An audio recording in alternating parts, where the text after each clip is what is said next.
This is the Giants Postcast, your instant game reaction for the San Francisco Giants, part of the Locked On Podcast Network. Your team every day. Yo, what's up, everyone, and welcome back to the Locked On Giants Postcast. I'm your host, Eric Triple E Engel. You may know me as the former producer for the Murph and Mac Morning Show on KMBR, or maybe from some of the other Locked On Sports postcasts that we do. We also do the Locked On 49ers postcast and the Locked On Warriors postcast. But today, the Giants fell to the Angels in walk-off fashion as Ryan Walker unwound in that ninth inning and surrendered his first career blown save. A walk and a hit batter put the Giants usually rock steady closer in hot water with the bases loaded, and Jo Adell made him pay with a double down the left field line to drive in all three runners and give the Angels that walk-off win. Verlander tossed his best start today, and we saw some good things from Willy Adames, but it just wasn't enough to end this road trip with a win. We'll break it all down, but first, I want to thank all of you for watching us on the Locked On Giants YouTube channel. Please, if you aren't already subscribed, hit that subscribe button right now. Thanks also for listening on the Locked On Giants podcast feed and making us your first listen following these Giants games. And make sure to check out the Locked On Giants Daily Show for more in-depth coverage. My guy, Ben Kaspick, always does a great job. And man, this one, let's just jump right to that ninth inning. That was a tough one from Ryan Walker. But you know what? I'm not going to pile on the guy. He is usually so good for the Giants. As I said, the first time that he's ever blown a save for them in his career, he was 15 of 15 in these chances coming into today's situation. But that inning, that ninth inning, he had a hard time getting outs, man. Walked Mike Trout for in the first at bat of that inning, and you know he definitely thought that that last ball should have been a strike. He was upset that he didn't get that call. It was in the strike zone, so that maybe that changes how that inning goes if he gets that call. Kind of changed the outcome of this game, honestly. But you can't live and die by one strike. Then Jorge Soler does for the Angels what he could never do for the Giants. Comes up big in a clutch situation, base knock to put two runners on and nobody out to start the inning. Then he gets a strikeout, but then Ohapi singles to left, and now you got the bases loaded. And with Neto in the box, gets hit by a pitch to let a run score and put another runner on base. And these free 90s are going to come back to haunt you eventually. Yeah, free 90s, always a bad situation when they start piling up like that. And Jo Adell comes up as the next batter, drives one down the line, all three runs score, and the Angels go home with the win. And you guys already know how much I hate losing games at this dumb stadium with its dumb rocks out in center field. It drives me insane. But the Giants, ultimately, we got to look at the positives on this road trip because it really was overall a positive road trip for the Giants. They finished 500, which I'm okay with because for a couple of reasons. One, look at the competition that they faced on this roadie. I mean, the Angels have been pretty decent, better than we expected that they would be going into the year. They're still above 500 right now at 11-10 with the win today. The Giants, by the way, 14-8 after the loss. But they also played two really good teams, the Yankees and the Phillies, on the road, and they played very well against both of those teams as well. This is the first time the Giants have lost a series in the entire season so far. So on the road at least. And so if you factor in all these situations of how many games the Giants have played in a row, the fact that they were on the East Coast for the majority of this road trip, and they come back from their longest road trip on the last leg of their longest road trip, and it comes down to the rubber match of that final series for them to finally lose a series on that road trip. I think that's overall a pretty good situation to be in, especially when the competition level is what it is. And also, not only is this the longest road trip of the Giants season, they're in the midst of a 17-game stretch without an off day. Also the longest such streak that the Giants will see this season. So you have all sorts of mounting negative factors against the Giants on this road trip and in today's game in particular. I'm not going to sit here and make a bunch of excuses for a loss. You still got to figure out a way to pull it out at the end. The sports are hard. They're not meant to be easy. But if you're going to lose a game, this is the kind of game that you think, if they lose this one, it's not the end of the world. Your season isn't going to hinge on one win or loss in the month of April. It's a long MLB season. It's a marathon, not a sprint. Plus, the Giants are still sitting comfy at 14-8. Yes, I know what the other teams in the division are doing, but it's April, and we're not going to start scoreboard watching for quite a while on this show. So the Giants ultimately showed some very good signs today. Justin Verlander, man, he has to come away today with our. I'm gonna give him our. I thought about giving him our player of the game, but maybe I'm gonna go a different direction with that. Actually, but we'll get to that a little bit later. But right now, I do think he is going to be what you'll be talking about after this game. Justin Verlander, what you'll be talking about. This is what you'll be talking about. And I really do think that what you're going to be talking about is that Verlander finally had his best start as a Giant. He had a very, very good day today, and he has been catching a lot of from Giants fans lately, and you can't really blame him. His ERA was what it was. Not a very good reflection of his expected ERA. We'll get into that in a little bit. But today, 6 innings pitched. He only gave up 2 hits, 1 earned run, only 2 walks, so that was very good, and 6 strikeouts. So way down on the base runners. Gave up that 1 home run to Neto earlier in this one. Neto ended up scoring the game-winning run, so that's a bummer right there for Giants fans, and another name to add on to the pile of Angels players that just have broken Giants fans' hearts over the years. But Verlander's ERA after today's start down to 5.47, which is a little bit more reflective of what his expected ERA is. It's 4.68. So I mean, it really is not. He should be better than he has been. He has had some bad luck in some games with some seeing eye singles. That game where he gave up 5 hits in a row that turned all into runs with all those air. There was like an air mixed in there, and they were all balls that were hit on the ground and not hit very hard in particularly. So Justin Verlander showed that when he gets his defense playing well behind him, and the baseballs don't, start making left turns and avoiding Giants gloves out there in the field, he's all right. He's doing okay. And so he's his average exit velo on the season is 87.8. And today I thought that he did a pretty good job kind of limiting that exit velo as well. Again, Justin Verlander, 86.5 average on the exit velocity. So he really didn't get hit very hard. The fastball was pretty impressive to me. He had a 30% whiff rate on that fastball, and the velo was there. I mean, he touched 97.4 with that 4-seamer. That's pretty impressive for a man his age. I like I said, I told everyone, be patient. It's Justin Verlander. He'll probably turn it on at some point this season. Who knows how long he'll be able to stay on for, but I'm just glad it seems like he's kind of put that early season jitters to bed. Now I want to see him do it at Oracle Park, because this is a place where he's had some bad history. We all know, my favorite Giants game I've ever attended was the game where Justin Verlander got shelled for 5 runs and Pablo Sandoval hit 3 home runs.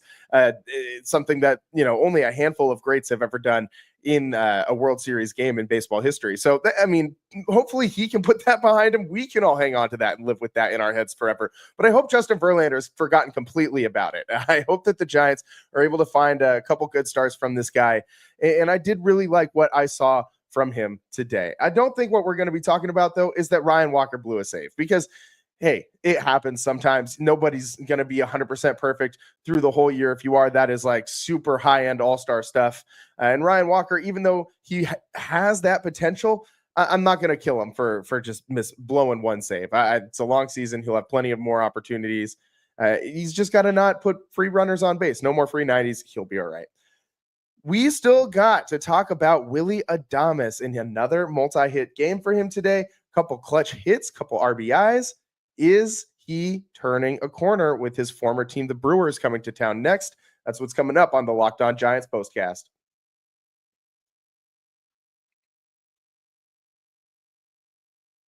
Today's show is sponsored by Monarch Money. Ever check your bank account and wonder, where did all my money go? Between dining out, shopping, and entertainment, it's easy to lose track. That's where Monarch Money comes in. Your personal CFO, giving you full visibility and control over your finances. Monarch Money isn't just a budgeting app, it's a complete financial command center. You can track all your accounts, investments, and spending in one place, so you stop just managing your money and you start building wealth.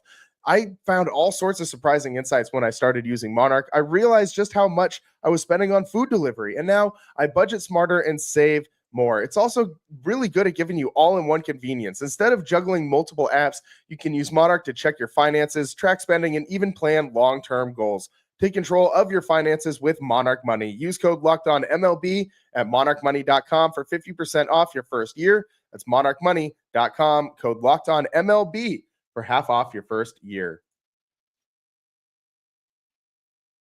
Welcome back to the Locked On Giants postcast. I'm your host, Eric Triple E Engel, and today the Giants fall in walk-off fashion to the Angels. It just wasn't their day out there in Anaheim, but ultimately, I think that we saw some good things from the Giants today and on this road trip. 500 on this road trip. We already talked about why that's kind of a good thing for the Giants. They also had a couple guys start getting going at the dish. Number one, Willy Adames starting to turn a corner, I think, and I'm going to go ahead and give him today's player of the game. This is the Locked On Player of the Game. And I really do think that Willy Adames is starting to turn a corner. It's his at-bats that are starting to look better as a whole. He's driving the ball a little bit better. The ball is jumping off the bat. Even when he's not getting a hit out of it, he's still hitting the ball hard somewhere. And today, Willy Adames comes up with 2 more hits, 2 more RBIs, and that batting average now is up over 200. So we can at least give him that. It's going in the right direction finally. But ultimately, this is a guy who can get really hot really fast. And I think that he's going to get up for the Brewers when they come to town next. That's what the Giants are moving on to when they finally get back to Oracle Park tomorrow. They'll be playing the Brewers. So I'm sure Willy Adames wants to perform well in front of his old teammates, his old coaches.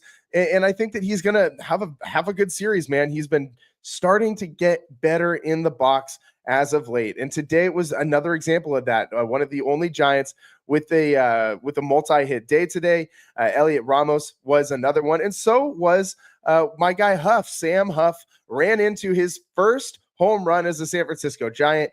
And that happened earlier in this one. It was going to be the difference maker in this one and probably would have been our turning point if you know, it didn't, if it didn't end the way it did. But Huff has some power. He showed that off today. But ultimately, man, I really do think that today's best player for the Giants absolutely was Willy Adames. He's been really coming around, and I'm excited to watch what he's going to do going forward in this game, in this series, in the season for the Giants. Willy Adames, I think that he's seeing the ball a lot better. It's going to be a good series to watch him against the Brewers. We also got to mention Elliot Ramos was very, very good today as well. He was on base 4 times, 2 hits and 2 walks. He was really hot at the beginning of the season and has fallen off a little bit in recent weeks. But I do think that Ramos is going to kind of see some of those peaks and valleys. He is also a streaky hitter. The Giants lineup is just full of really streaky hitters. And I think that when you get them all going the right direction, it is fun to watch. Like when Matt Chapman, Willy Adames, Elliot Ramos, Wilmer Flores, and Tyler Fitzgerald are all on a heater, this lineup is going to be generating a couple double-digit scoring days. That'll be fun to watch. But in some days, it's going to be a little bit of feast or famine for those players and for this lineup. But Elliot Ramos starting to turn around and go back in the right direction instead of having those really bad at bats. Like the other night against Anderson, we saw him just constantly swinging and missing at that changeup in the dirt. And it was just a terrible, terrible, terrible thing to watch over and over and over again. It looks like he was seeing the ball a lot better today. That's also a good thing because the Giants don't hit lefties very well. And today they did get to Kikuchi a little bit. They were able to tag him for some runs. And it would have been enough if they didn't have that 3-run ninth inning from the Angels. But the Giants have not been very good against lefties this season. They've lost each of their last 4 games now to lefty starters, and coming into today had only a 620 OPS against lefties all season compared to a 734 OPS against righties. And overall this season, they were just 2-5 in games started by lefties. Not very good. This season averaging just 2.29 runs per game with a 181 batting average. So it's not very, very good at all for the Giants against lefties. But again, I think that seeing some of these guys start to get going, especially against a left-handed pitcher, is a very good sign for the Giants. You combine that with the Verlander start today, and I think you got a decent situation for the Giants coming back into into San Francisco. So hopefully this didn't ruin your Easter or your April 20th, also known as 420 in some communities. Hopefully it didn't ruin those special days for all of you out there. And all I have to say about both of those days falling on the same Sunday is, wow, man, holy smokes. I promise I'll end the dad jokes right there. But the Giants today, man, just bummer that they could not win this one out there in Anaheim. I really wanted just to win a series down there in Angel Stadium. That place is just so weird with the vibes out there. Jamie saying that damn rally monkey. I completely agree. It is not very, very good when the rally monkey gets going for the Giants. And it's just a bummer that they couldn't pull it out. My guy DG, one of our everydayers, says that one really hurt. And just a bummer that the Giants couldn't pull this one out to end this road trip with a win, to end it. If they pulled this one out, they would be above 500 on this road trip, which would be like a nice little feather in the cap. But again, nothing that you need to hit the panic button about. 500 on this road trip, I still think is a win for this team. Again, I've said this on many shows recently, but if you go 500 on the road, especially on these really tough road trips like this one, which very well could be the hardest road trip of the season for the Giants, and then you go up, you play better than 500 baseball at home, you're going to end up probably being in the mix for the playoffs by the end of the season. So I will take that any day of the week. And the Giants get to come back to Oracle Park finally, where they get a little bit of a homestand. They'll play the Milwaukee Brewers first in this upcoming series. And later on, they'll also be having Star Wars Day against the Colorado Rockies. They got a Logan Webb, Obi Webb Kenobi bobblehead that they're going to be giving out. Yeah, I got to go. I'm obsessed with all the bobbleheads. If you know anything about me and the show, you know that I always have just like a collection spread around my desk. I'm staring at a Hunter Pence gnome right now today in front of my face as I'm doing this show. But I gotta. It's like Pokemon. I gotta collect them all, man. And so I'll definitely be trying to go get my Obi Webb Kenobi. That thing looks pretty damn cool. Probably the coolest thing about that Rockies series, because the Rockies are just really bad right now. So it makes sense why they added some of those promo items to that series. Get some juice. So for those games. So thanks everyone for tuning in. Appreciate all of you with chiming in the comment section. It's always a fun show when we can interact with the comment section as well. And I just want to shout out all our everydayers and appreciate you guys for tuning in every day to the Locked On Giants postcast, both on the YouTube channel and on wherever you're getting your podcast. Appreciate you guys listening. Wouldn't be a show without all of you. That's all the time we got for you guys today. We got to get ready for a huge Dubs game tonight. Dubs Rockets, they tip off tonight.